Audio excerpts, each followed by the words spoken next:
O Green New Deal, ele é mais do que simplesmente esverdear o que nós já fazemos. O Green New Deal só vai ter impacto real, só vai ser alguma coisa significativa se ele não só se ele fundamentalmente mudar o que nós estamos fazendo. E os potenciais para isso são imensos. A ideia de Green New Deal, ela é importante porque ela subverte a noção convencional do que é a vida econômica e mesmo do que é a ciência econômica. Alguém pode achar que essa afirmação é exagerada, mas para fundamentá-la eu queria iniciar por uma reflexão um pouco geral. Tanto na ciência econômica você aprende que a grande virtude da economia de mercado é que os atores individuais têm objetivos e que é a combinação entre o que esses atores individuais fazem a partir dos seus conhecimentos próprios, intuitivos, da sua experiência, sobretudo, é a partir disso que eles organizam o que eles querem oferecer ao mercado e o que eles querem comprar do mercado. Agora, aquilo que emerge dessas ações individuais, por definição, numa economia de mercado, não tem objetivo nenhum. A economia é agnóstica com relação à pergunta para que existe produção material. A produção material existe para oferecer bens materiais e serviços para as pessoas, para gerar renda, para que as pessoas adquiram esses bens materiais, esses serviços, para gerar impostos a partir dos quais poderão ser oferecidos bens públicos e para gerar algum tipo de inovação sem a qual a própria economia de mercado não pode se desenvolver. Mas do ponto de vista daquilo que a filosofia grega, que Aristóteles define como ética, quais são os objetivos da ação humana, a economia não tem objetivo nenhum. A economia é simplesmente o resultado emergente das ações interconectadas dos indivíduos junto com o Estado, etc, etc. Quando você estabelece um objetivo como o Green New Deal, você está subvertendo essa lógica. Você está subvertendo essa lógica porque você vai além da afirmação comum que consiste em dizer as ações dos atores individuais provocam externalidades e quando essas externalidades são negativas, cabe ao Estado corrigi-las. É muito mais do que isso. O sistema econômico passa a ter objetivos. Ora, a ideia de que o sistema econômico tem objetivos não é uma ideia que se origina na tradição mais consagrada da ciência econômica, a partir da Revolução Marginalista. Ao contrário, essa ideia sempre foi criticada pelos mais importantes teóricos da Revolução Marginalista como uma ideia que poderia conduzir o mundo ao autoritarismo ou mesmo ao totalitarismo. Você pega, por exemplo, Hayek, que é o grande, talvez o mais engenhoso e brilhante teórico da economia como realidade emergente a partir da ação dos atores individuais, Hayek dizia: é impossível que o sistema econômico, se ele tiver algum objetivo, ele nunca vai conseguir atingir esse objetivo, porque os conhecimentos necessários para isso, nenhum ator individual ou um ator representante do coletivo como o Estado pode ter os conhecimentos necessários para guiar a sociedade numa certa direção.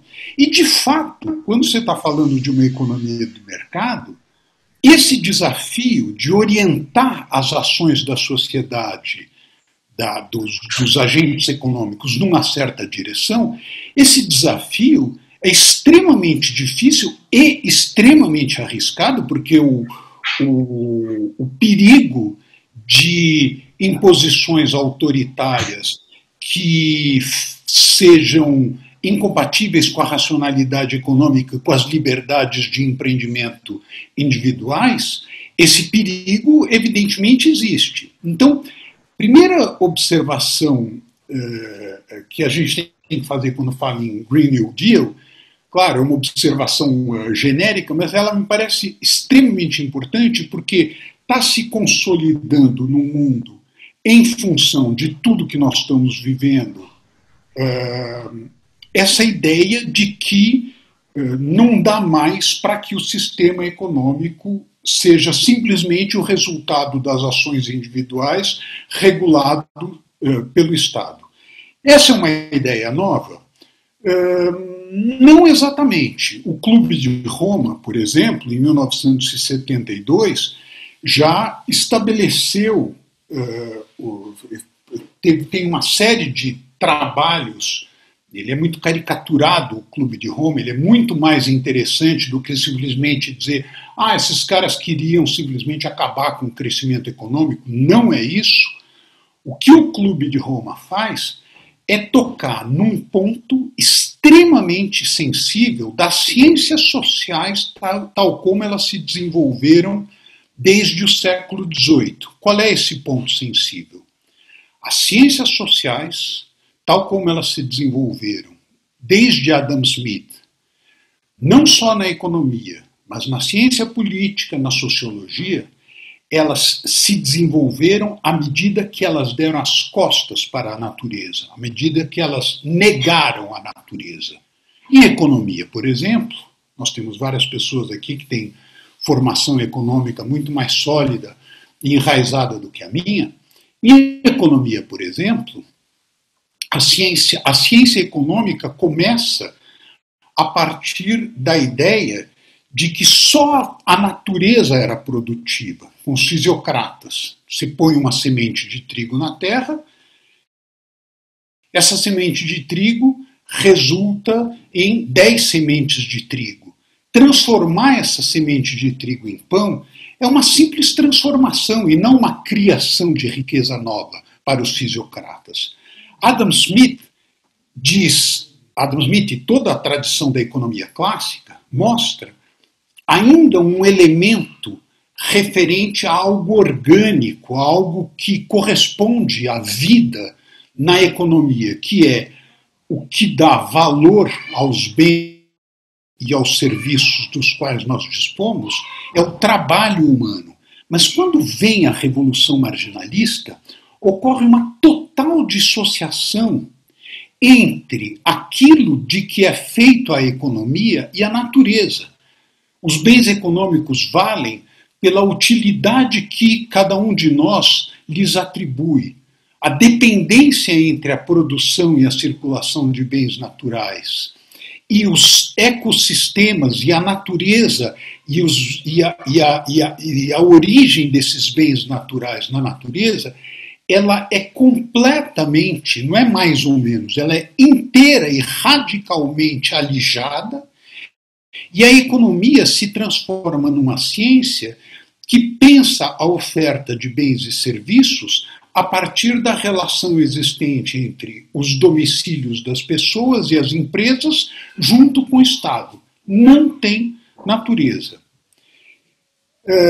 Essa visão da vida econômica, ela explode a partir da segunda metade do século XX, quando aquilo que o recém-lançado relatório Das Gupta, que é um economista indiano muito importante, Ele mostra que nós estamos esgotando o capital natural do qual a oferta de bens e serviços depende, sem repô-lo. A nossa capacidade de criar capital é muito maior do que a nossa capacidade de regenerar os capitais naturais dos quais esse capital depende.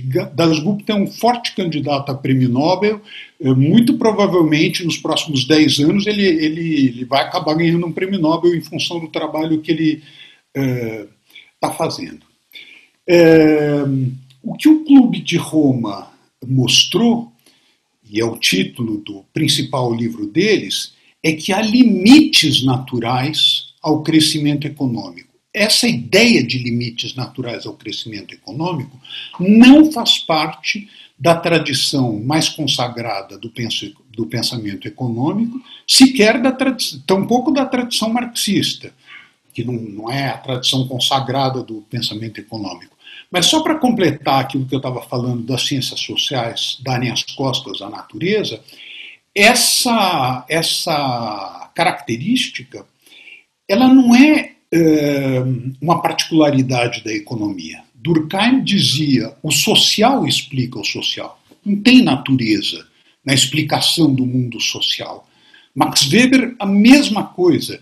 E embora Marx tenha toda a reflexão sobre a renda da terra, a natureza também desempenha um papel ínfimo nesses autores. A relação entre sociedade e natureza é uma relação que não faz parte da tradição das ciências sociais e, portanto, quando vem uma proposta como essa proposta do Green New Deal, esse é um convite para que a sociedade repense como ela está se relacionando com os serviços ecossistêmicos que sistematicamente o crescimento econômico vem destruindo e do qual a sociedade depende. Sem crescimento econômico, nós não teríamos os ganhos ambientais que nós temos tido recentemente. Por exemplo, quando começaram a fabricar refrigerantes em latas, uma latinha de refrigerante pesava, sei lá, algumas vezes mais do que pesa uma latinha de refrigerante hoje. Ou seja, o progresso tecnológico, que é devido ao crescimento econômico, permitiu que fosse introduzida na vida econômica uma série de inovações que permitem que, quando a gente mede cada unidade de produto que hoje é oferecida para a sociedade, essa unidade de produto ela é produzida com menos materiais, com menos emissões de gases de efeito estufa e com menos gasto de energia do que era 30 anos atrás. Portanto, os ganhos do crescimento econômico, tanto para o combate à pobreza e à miséria, como para a chegada das inovações que permitem compatibilizar o tamanho do sistema econômico com os limites ecossistêmicos existentes que a natureza nos impõe, o crescimento econômico foi muito importante nesse sentido. Isso é verdade, mas aí eu faço apelo a um livro muito importante que foi publicado por um britânico, Tim Jackson como Michael Jackson, Tim Jackson, que foi traduzido para o português pela editora, que era a editora da editora Abril na época, Planeta Sustentável, chamado Prosperidade sem Crescimento. O que ele mostra?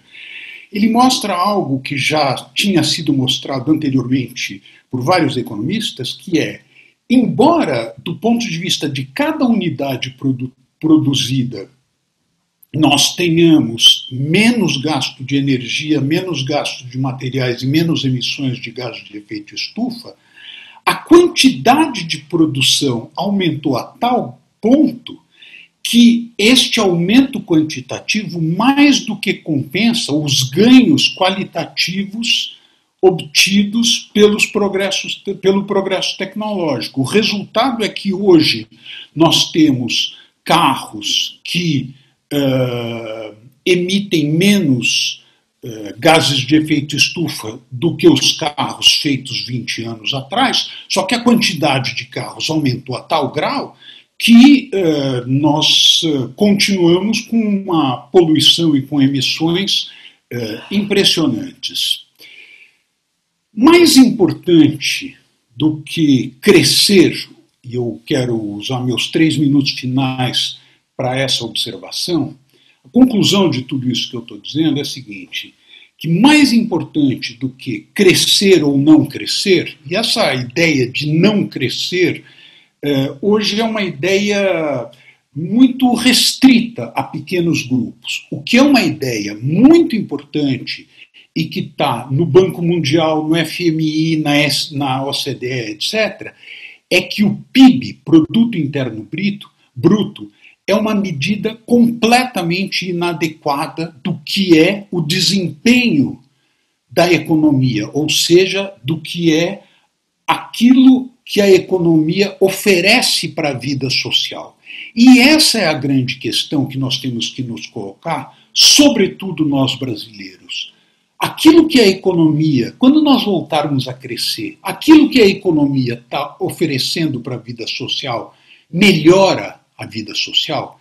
Essa é a pergunta fundamental que o filósofo e economista Amartya Sen vem colocando ao longo da sua trajetória de 40 anos. Essa é a pergunta subjacente ao surgimento dos relatórios de desenvolvimento humano. Existe uma diferença entre riqueza e prosperidade. Uma parte muito importante da riqueza do mundo contemporâneo não contribui para a prosperidade. Mais carros na rua não é alguma coisa que melhora a nossa mobilidade nos dias de hoje.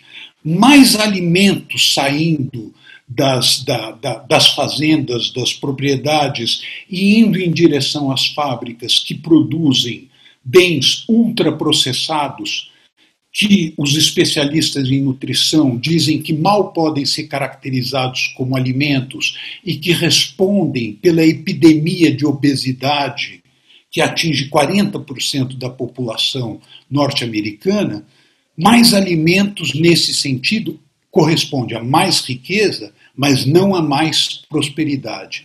A pergunta que nós temos que fazer para a economia é a pergunta aristotélica. É a pergunta para quê? Para quem? Para onde? Para quem significa a economia no seu funcionamento orgânico está contribuindo para reduzir as desigualdades? A resposta contemporânea, quase unânime nas organizações internacionais de desenvolvimento, é não.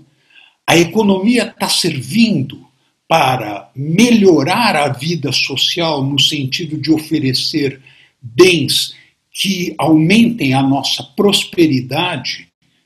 A resposta é bem mais ambígua, mas uma parte muito importante da vida econômica hoje oferece à sociedade bens que se distanciam da prosperidade, embora sejam riquezas. Nossa economia, baseada em petróleo, em commodities agrícolas e minerais, e onde os automóveis têm uma força imensa, nós não podemos simplesmente dizer nós queremos que a economia cresça. Essa economia, se crescer, ela vai ampliar a distância daquilo que o mundo desenvolvido e, de certa forma, a China e a Índia estão fazendo quando eles falam em Green New Deal.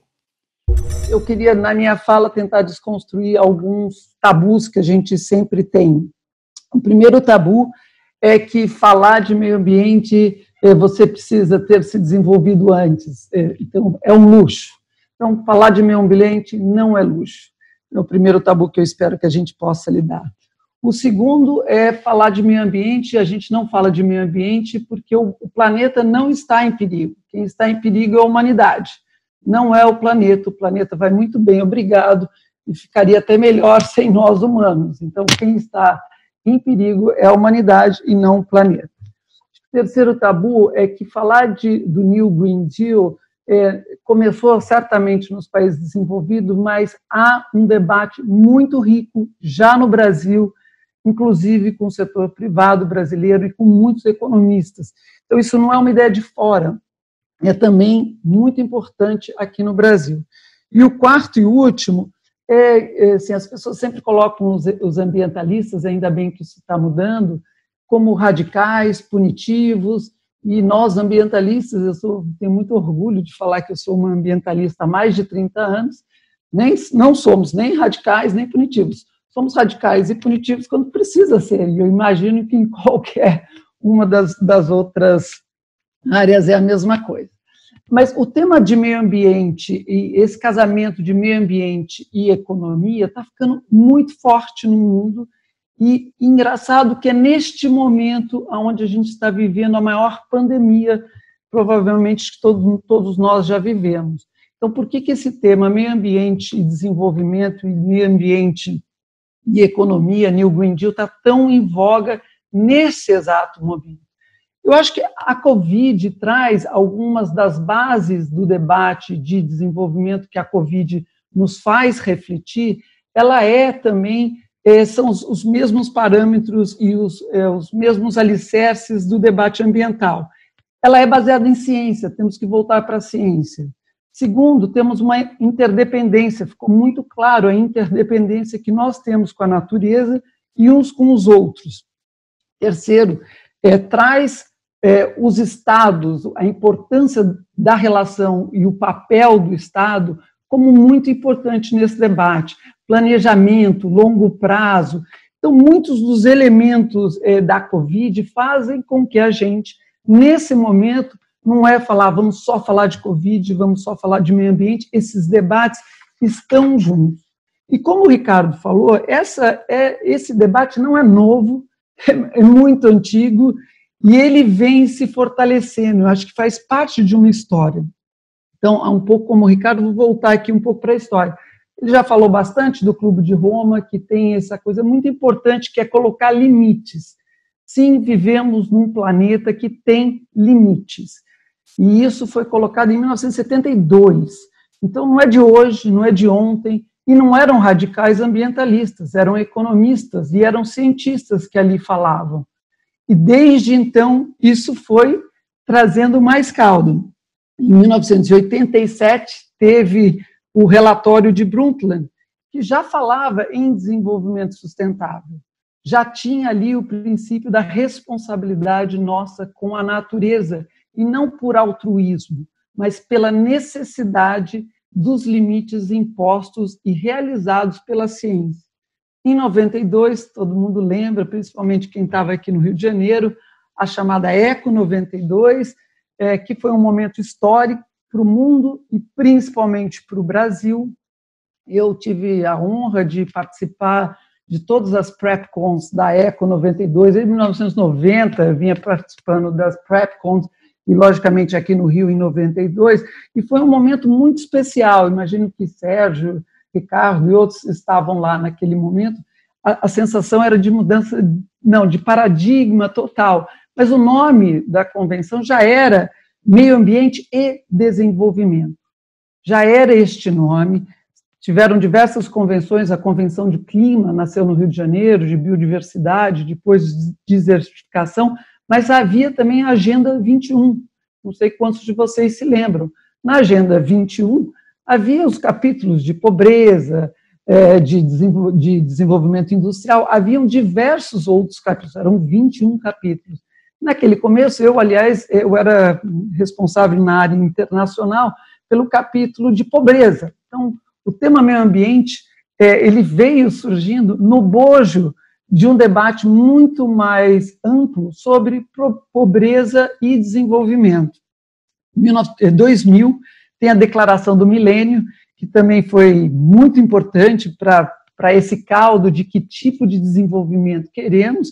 Nesse ano de 2000, em 2000, Declaração do Milênio, tínhamos ali os objetivos do desenvolvimento do milênio. Foram acordados 8 objetivos, que era educação, saúde, meio ambiente, por 15 anos. Havia um certo planejamento do que o mundo acordava. 2015 foi importantíssimo. Não só porque tivemos aí o Acordo de Paris, que mobilizou o mundo inteiro, mas também porque acordamos os Sustainable Development Goals, né, os Goals de Desenvolvimento Sustentáveis, que são 17 objetivos, 200 e poucas metas.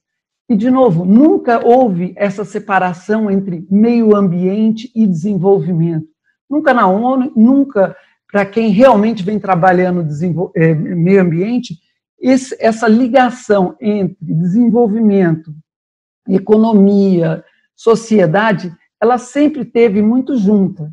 Mas, por diversos problemas, a gente pode depois conversar sobre elas, isso teve algum momento que eu imagino, e o Ricardo também mencionou, algumas, seja teoria econômica, seja teoria na área de sociologia, teoria política, alguns grupos que tentam separar o debate de meio ambiente de um debate muito maior e muito mais interessante sobre desenvolvimento.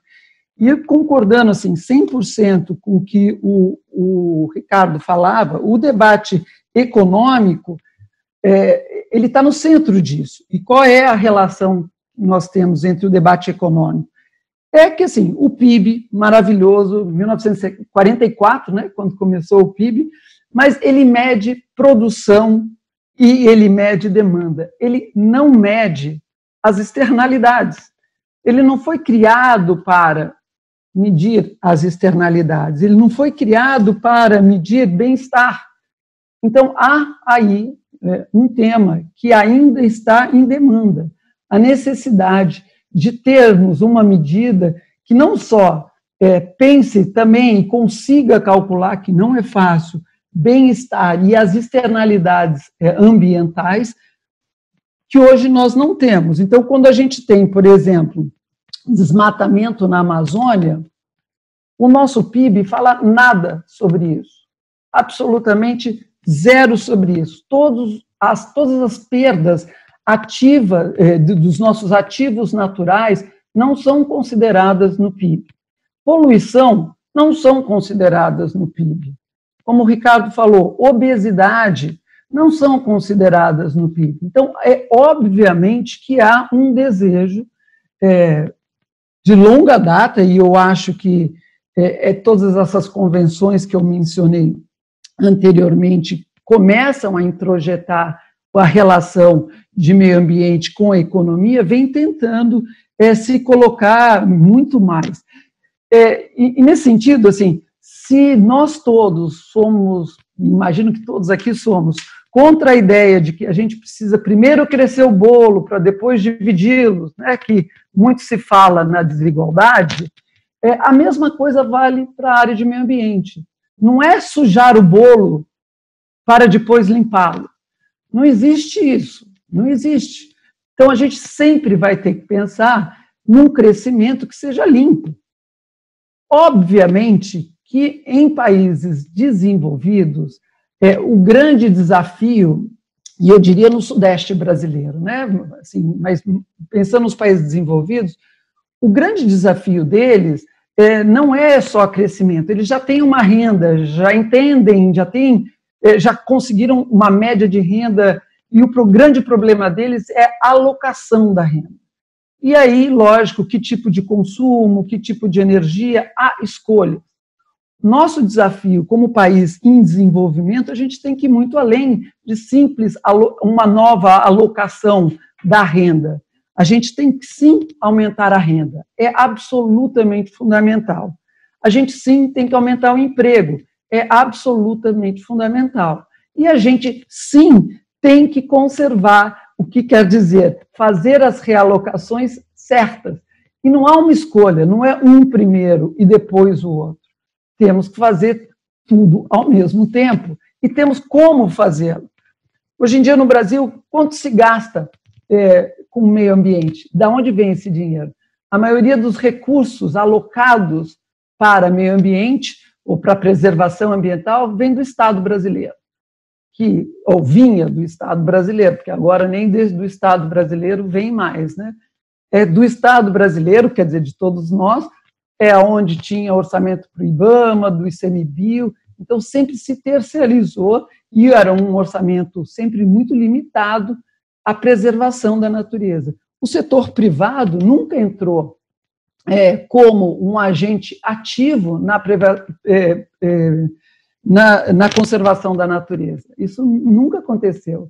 E a minha sensação é que, assim, pelo menos posso falar por mim, eu acho que tem muitos, sempre tentam colocar os ambientalistas, assim, economicamente, onde somos? Neoliberais, nós somos mais desenvolvimentistas, qual é o papel do Estado, mais Estado, menos Estado, e a boa coisa de ser uma ambientalista é que não é uma relação de mais ou menos Estado ou mais ou menos economia, é mais bem-estar.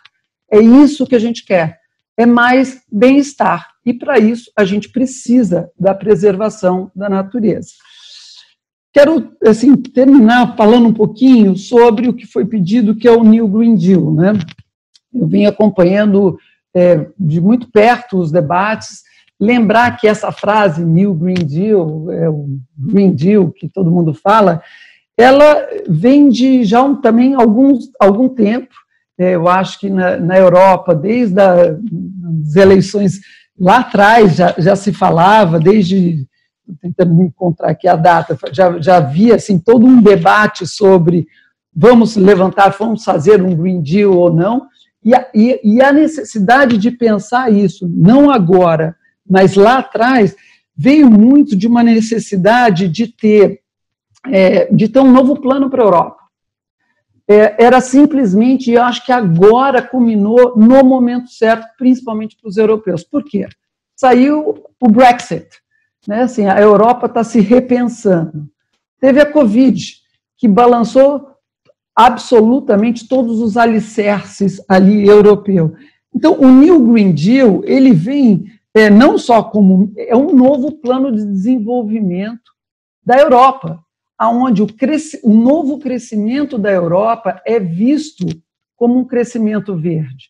Então, ele não é simplesmente um plano verde, ele é um plano de crescimento, ele é um plano de longa data, onde eles têm metas muito claras, mas é um plano de crescimento, onde a inclusão social, tecnologia e sustentabilidade têm que vir junto, elas têm que vir juntas para levar a este crescimento. E esse pós-Brexit, pós-Covid, faz com que a Europa defina sua nova competitividade. E ela chega a essa conclusão que a sua melhor competitividade vai vir abraçando o New Green Deal. E não é pouco recurso, né? Para quem, de novo, está acompanhando, já tinha um plano quinquenal de 5 anos para a Europa de 1,1 trilhões de euros. Eles agora colocaram mais 750 bilhões de euros e mais 250, são 3 trilhões de euros que vão financiar esse novo quinquenal, esses novos 5 anos de plano da Europa, na qual o tema mudanças climáticas é o grande pilar desse novo plano econômico. Não é pouca bobagem. Não é pouca bobagem. E o que tem nesse plano? Primeiro, eles estão falando que vão limpar todos os supply chains, todas as cadeias de produção da Europa. Vão incentivar a economia circular. Energia limpa é a grande meta. Eles chegam em 2050, pelo menos o que planejam, ter o que a gente chama de net carbon, né? Não ter carbono net carbon em 2050.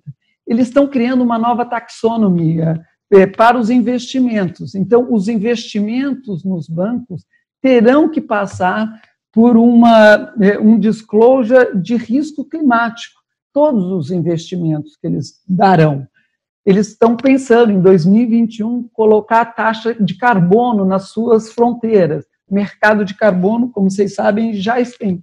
E até influencia a política externa deles. Eles estão agora criando já o que eles estão chamando de Green Green Deal Diplomacy. Então, toda uma nova diplomacia ligada com o meio ambiente. Então, subsídios, coisas tributárias. Então, a economia inteira voltada para isso. E não são os ambientalistas, vocês podem imaginar. A gente está falando dali, desde do Banco Central da Europa, com a Christine Lagarde, a gente está falando, logicamente, da Angela Merkel. Assim, esses são ambientalistas, não são? Não, é que o tema ambiental entrou como uma estrutura, um pilar estruturante na economia. E ele não disputa com o tema de desigualdade. Ele abraça o tema de desigualdade quando ele fala, e esse plano europeu fala, na transição justa. Então, esse é o debate muito grande de chegar a carbono zero com uma transição justa. Não é um ou outro. Essas coisas têm que vir em comum.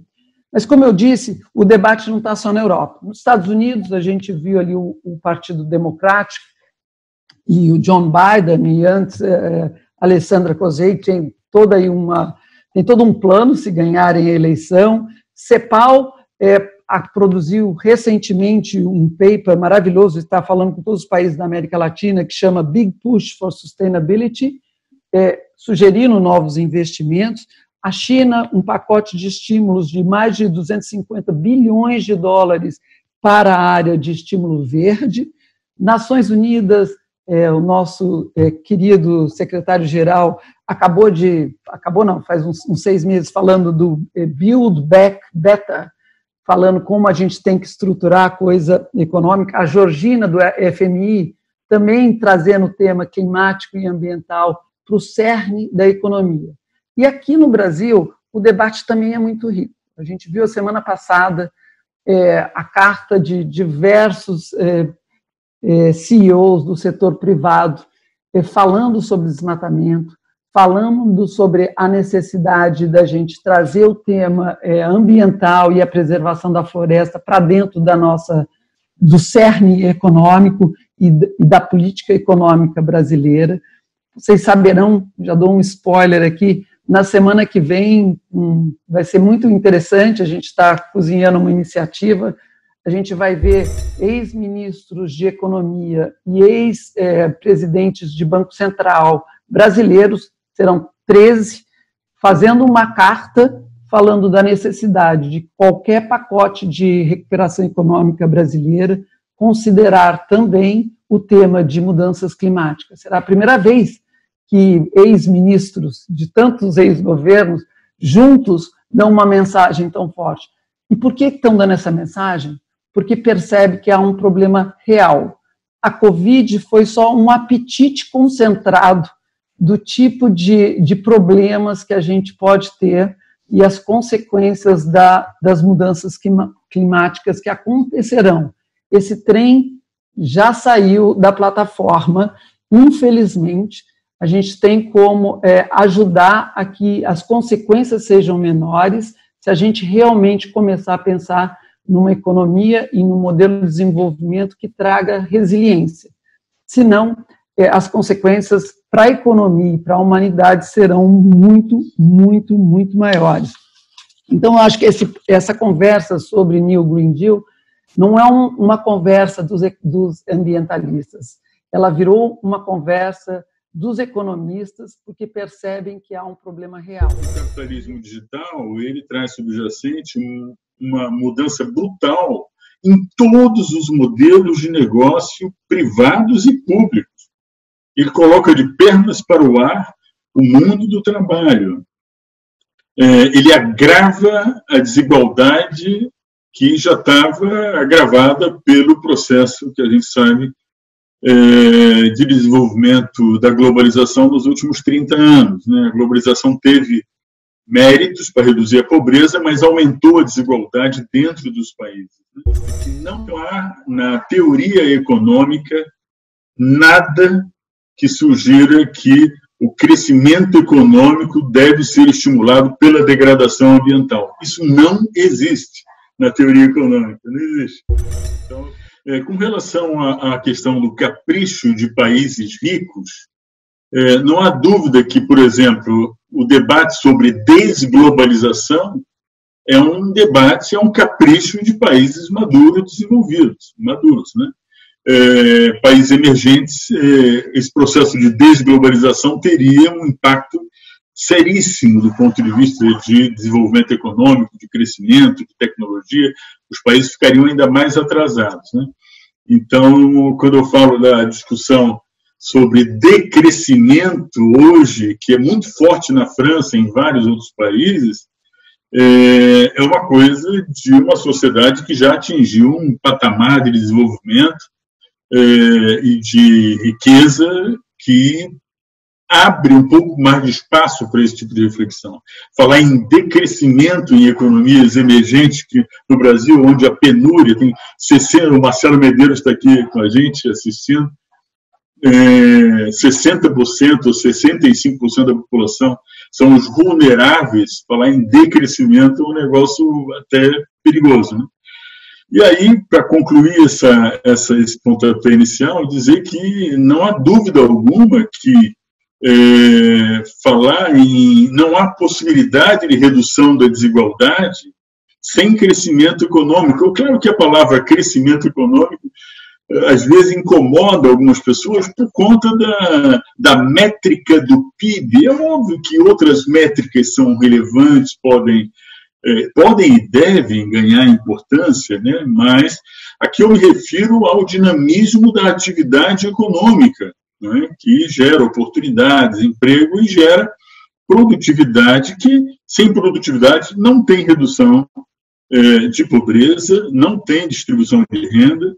São os ganhos de produtividade que são disputados entre lucros e salários, e sem nada de aquele obsessão do produtivismo, que é uma coisa maluca, competitividade. Isso aí já era, essa altura do campeonato, coisas que no capitalismo estão se tornando obsoletas. A própria globalização financeira praticamente acabou no formato que vigiu até pouco tempo, até a crise de 2008. Né? E eu termino aqui falando do negócio do punitivismo. Não há dúvida de que talvez haja um espaço para o desenho de incentivos. Claro, o desenho de incentivos ele passa por uma certa punição, mas ele tem que ser mais desenho de incentivos do que punição mesmo, né? Eu sempre cito dois exemplos agora recentes, né? O novo prefeito de Lyon, na França, ele quer acabar com o TGV de Lyon a Turim, TGV elétrico, né? Que acha que degrada o ambiente. Né? Na França, quer acabar com os voos de avião, sobretudo os voos low cost, né? Porque isso degrada o ambiente. Tudo isso não dá para deixar de reconhecer que tem algum impacto. O prefeito de Bordeaux, recém-eleito, que não quer 5G na cidade de maneira alguma. Na Europa, a demonstração de que o serviço público de saúde era absolutamente necessário numa emergência do tipo da pandemia, né, resgatou o legado progressista europeu do Beveridge, que o Otávio se referiu, e dos demais, né? Quer dizer, então, essa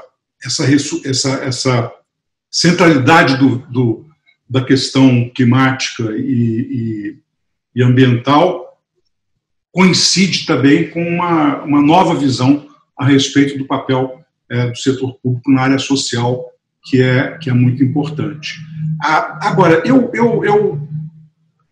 acompanhando essa questão do Green New Deal, eu acho que é talvez até mais expressivo o que está acontecendo nos Estados Unidos do que na Europa, porque a Europa já vinha nessa vanguarda, digamos, da busca da descarbonização, né, de uma economia de zero carbono. Mas nos Estados Unidos, não. Né? Nos Estados Unidos, não. E nos Estados Unidos, a proposta que a Alexandria Ocasio-Cortez fez, não por acaso chamava de Green New Deal, para chamar a atenção para a questão social também, né? E ali você tem, aí sim, os 3 eixos que eu acho que interessam mais a gente no debate brasileiro, que é a questão climática e ambiental, a questão da desigualdade, da pobreza e a questão racial, né? Essas questões são indissolúveis do ponto de vista da criação de um mundo de bem-estar e de uma república de iguais, né? A república do amanhã. É claro que essas reações todas me parecem, eu não sei o que vocês acham, eu gostaria de ouvir também, uma espécie assim de protesto dos dinossauros, né? Pouquinho antes da extinção. Quer dizer, esses que são a favor da economia do alto carbono são seres em extinção, pelas razões que o Otávio falou, quer dizer, essa revolução pela qual nós estamos passando elimina esse tipo de empresa, de indústria, esse tipo de manufatura. Então, eles estão desaparecendo. O Green New Deal ele só aparece, de fato, para valer como uma plataforma, digamos, transversal, depois que ele transcende o ambientalismo. Né? Depois que ele transcende o ambientalismo. Quando ele passa a ser incorporado pelas empresas de seguro, né, que foram uma das primeiras que levaram uma surra com os furacões cada vez mais violentos, sobretudo de Chicago e o de Nova York, que são cidades ricas e que atingiu realmente o setor econômico mais importante. Em Chicago, vários prédios dos grandes bancos foram atingidos. Então, a partir daí e no Golfo no deslocamento das empresas, né, localizadas nas áreas que eram seguradas, porque o de New Orleans, que era dos pobres, não produziu grande impacto na indústria de seguros. Então, à medida que foi se economicizando a questão e as perdas, foi saindo do ambientalismo para a pauta econômica e saiu para a pauta política. E quando saiu para a pauta política, já saiu soldado com a questão social e racial nos Estados Unidos, sem dúvida, né? E é um movimento que adquire um vulto político exatamente por isso. Essa questão, quando ela se transforma em política, por transcender o ambientalismo, no caso brasileiro, ela não ainda encontra um ambiente favorável, um ambiente adequado, primeiro porque nós ainda continuamos muito com esses temas no âmbito do ambientalismo. Nós não temos, hoje, rigorosamente, com exceção da rede, que não conseguiu ainda vingar, nós não temos nenhum partido, nenhuma liderança política expressiva que consiga articular economia, a questão ambiental e climática e a questão social. Né? Então, para nós, o Green New Deal ainda está distante. A ideia de um Green New Deal, mas a pandemia cortou tudo. E no pós-pandemia, nós vamos ter um outro grau de discussão. Né?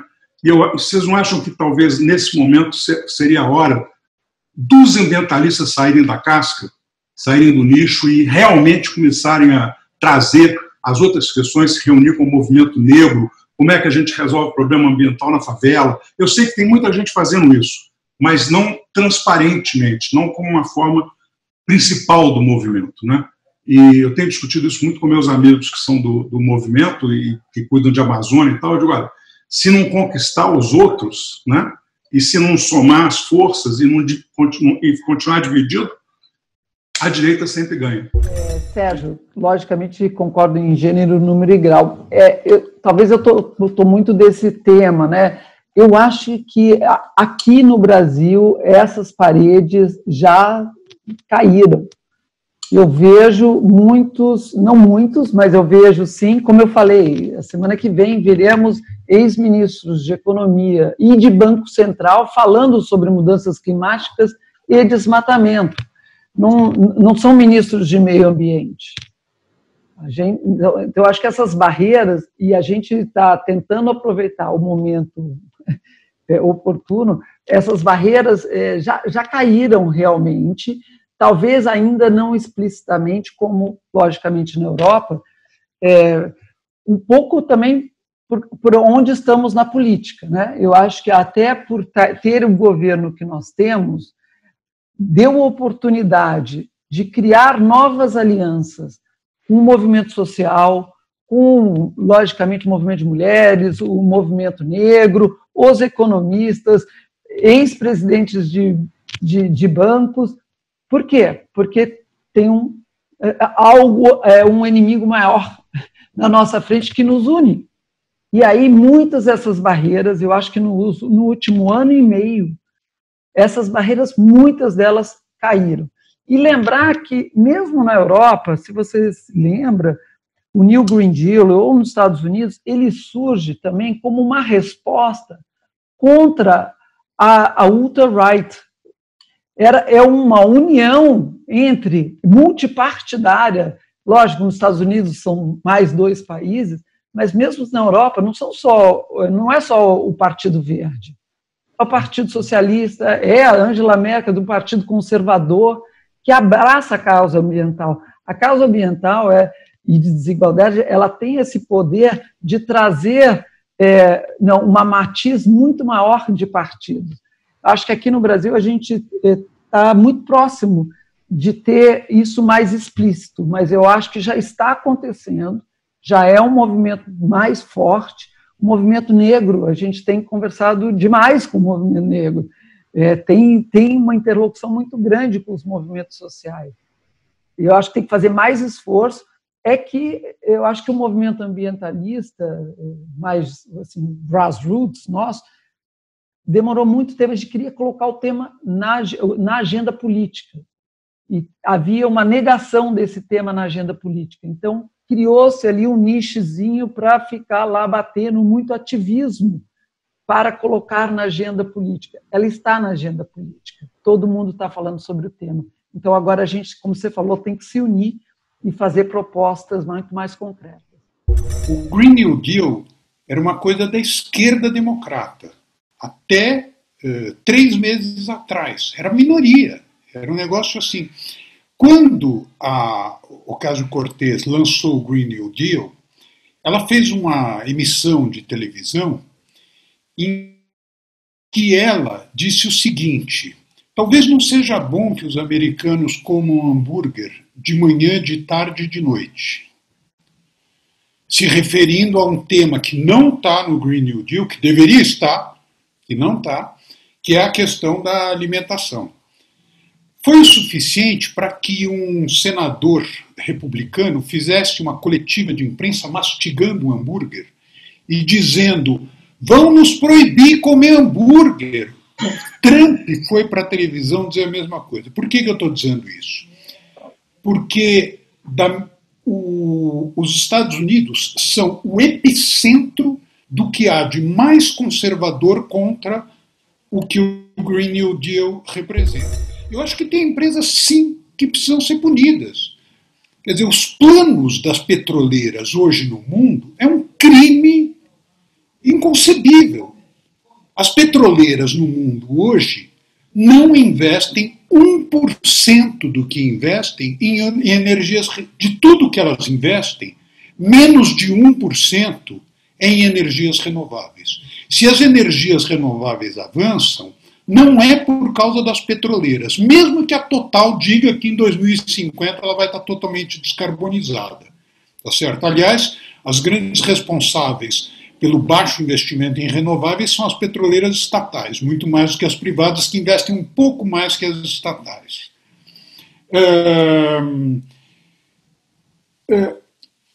No caso brasileiro, eu não sei se...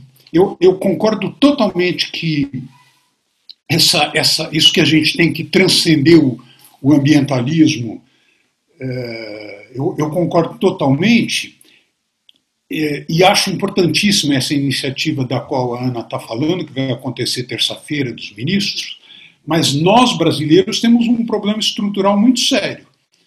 Como nós passamos os últimos 30, 40 anos por um processo de reprimarização da nossa vida econômica, a elite econômica brasileira não concebe o Brasil senão como produtor de matérias-primas agrícolas e minerais. E O resultado disso é que quando a gente pensa em produtividade, competitividade, etc., a gente pensa neste âmbito. A gente quer uma soja que não desmate. A gente quer um gado que não desmate. A gente quer minérios que não sejam, que não provoquem a extinção de comunidades indígenas. A competitividade global não está passando por aí. Quer dizer, já há trabalhos mostrando que o sistema alimentar mundial vai ser cada vez menos dependente disso que a gente acha que o mundo está faminto para obter, que são grãos. Ao contrário, o sistema alimentar mundial está indo numa direção em que serão obtidos alimentos por meios tecnológicos avançados e o uso dos recursos naturais em grandes espaços para produzir alimentos tende a decrescer. E a elite brasileira acha que não, que o mundo depende de nós. Aí tem uma elite selvagem que diz: dane-se, a gente pode fazer o que quiser, porque o mundo tem que comprar porque depende de nós. E tem uma elite civilizada que diz, felizmente, não, a gente não pode fazer isso desse jeito, tem que fazer de maneira a preservar o meio ambiente. Agora, a questão estratégica, que é qual é o lugar que um país de 200 milhões de habitantes, que tem a maior floresta tropical do mundo, qual é o lugar desse país na divisão internacional do trabalho, essa questão o Brasil não está pensando. É um negócio impressionante.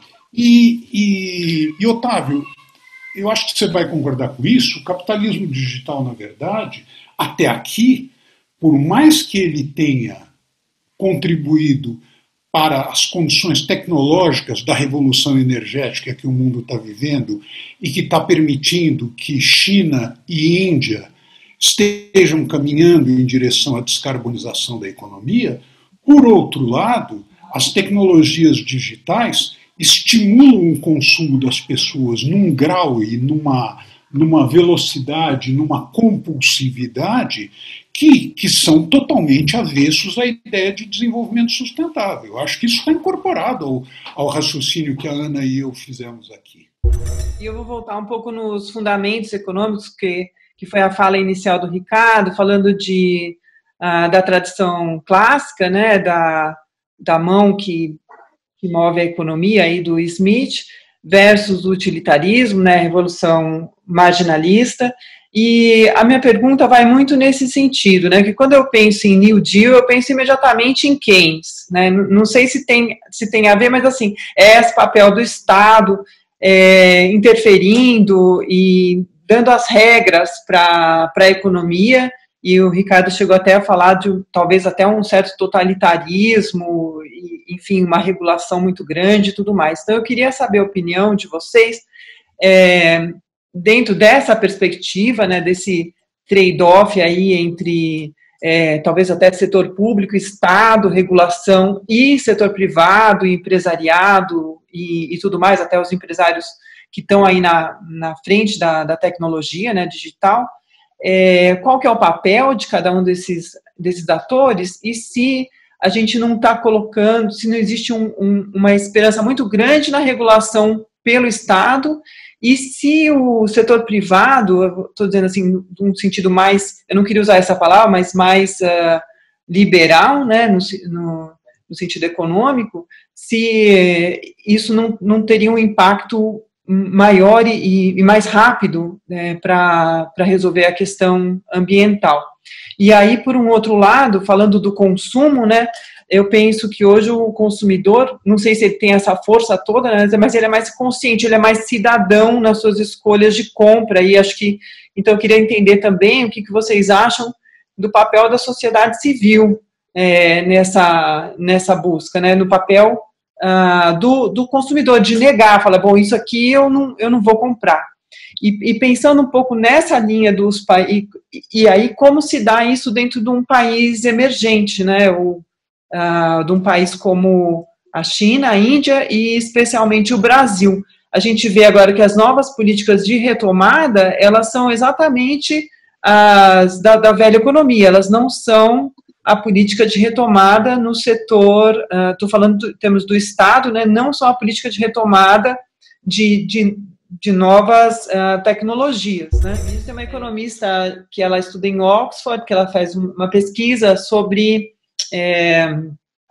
o círculo interno e o círculo externo, né? O círculo externo é o limite total, né, do que a gente pode, que o planeta pode aguentar, e o círculo interno seria até onde a gente pode ir com o nosso bem-estar, né? Chama até teoria do Donuts, né? Ela chama Kate Hackworth. Eu acho que se alguém puder comentar também um pouco sobre essa teoria, eu ficaria bem feliz. Obrigada. A teoria do Donuts, acho que ajudou todos nós a entender o limite, né? Os limites existentes, tanto de biodiversidade como natureza, então ela tem sido realmente muito usada e cada vez mais, aliás, é uma das bases da construção desse New Green Deal europeu, baseado muito nessa nova teoria do Donuts, né, que está sendo colocado. Eu queria, acho que você trouxe um tema muito importante, que assim, o New Green Deal precisa levado pelo Estado ou não, né? O papel do Estado versus setor privado. Para mim, o New Green Deal, pelo menos como está sendo visto por todo mundo, ele é um novo pacto social. Ele é um pacto, realmente, não é um plano de governo, ele é um pacto social entre todos os players ali colocados e tem que passar, como você sabe, pelas câmaras parlamentares, pelos congressos. Ele é uma coisa que é um pacto de todos, e nesse sentido ele tem que ser comprado pelo setor privado, que faz parte deste pacto, assim como os consumidores, assim como a sociedade, porque quem paga, quem vai usar, somos todos nós. E é nesse nível que se debate esses New Green Deals, não é planos de governos. São realmente pactos sociais que têm que ser debatidos como tal. Que pacto social queremos e para onde queremos ir? Para isso, você tem que ter uma sociedade, eu diria, infelizmente aqui no Brasil, a gente já era curto-prazista, né? Agora a gente está ainda mais curto-prazista por razões óbvias. Tem, sim, como o Otávio mencionou, um luxo de poder pensar a longo prazo em algumas economias. Eu acho que o maior luxo é o luxo de conseguir pensar a longo prazo, de você ter esses alicerces. E na parte de meio ambiente isso é fundamental. Os consumidores, está claro pelos movimentos jovens que a gente viu no mundo inteiro, não é só na Europa. A Greta representa um tipo de... Mas o movimento jovem, essa nova geração que está surgindo, ela traz em si não só a tecnologia, Otávio, mas ela traz em si a sustentabilidade. Então, esse consumidor, e não é só a elite dos jovens, não é mesmo. A gente trabalha na Baixada Fluminense com jovens, o tema de tanto tecnologia quanto sustentabilidade, eles vêm juntos para essa nova geração. Então, esses novos consumidores, também no Brasil, também na China, também na Índia, vão ter essa mesma atitude, talvez demore um pouco mais. Mas a gente já viu, semana passada, foi que o maior trader chinês, a COFCO, pediu, e vai começar, já está colocando metas, que eles têm que agora lidar com o tema de desmatamento na Amazônia, porque os consumidores chineses estão interessados, não são só europeus. Mas há no debate ambiental, principalmente climático, uma divisão importante, que tem alguns que acreditam que assim, a natureza sim tem alguns limites, mas a tecnologia vai dar um jeito. Daqui a pouquinho a gente arruma uma nova tecnologia, vai ter aí um super aspirador de carbono que vai resolver, põe espelhos. E assim, obviamente a tecnologia vai poder ajudar muito em muitas coisas, não resta nenhuma dúvida. Mas quando a gente fala desse novo pacto social, a gente está falando não só das novas tecnologias, painel solar versus fossil fuel, mas a gente está falando de mudanças de hábito, a gente está falando de mudanças políticas, a gente está falando de uma mudança muito maior que é necessária. Então, imaginar que a tecnologia vai dar um jeitinho, isso está realmente não fora. Agora, tem lobbies muito fortes E os lobbies do fossil fuel, os lobbies das tecnologias, eles, infelizmente, são muito maiores e muito mais ricos do que os lobbies que estão... Não, o painel solar, hoje em dia, é muito menor do que a das petrolíferas. Então, ainda há muita resistência a essa mudança. E eu acho que o que a gente precisa fazer com que, nesse momento, que tem uma injeção de recursos muito grande na economia, é que esses recursos não serão alocados para manter o status quo, para manter os lock-ins exatamente nas empresas que são empresas do passado, que vão sim ter que se repensar. O que a gente tem que colocar recursos são nas empresas que precisam transacionar para a nova economia que queremos e para aquelas que já são empresas do futuro. As antigas, temos que pensar como é que a gente cuida dos trabalhadores dessas. É isso que a gente teria que pensar.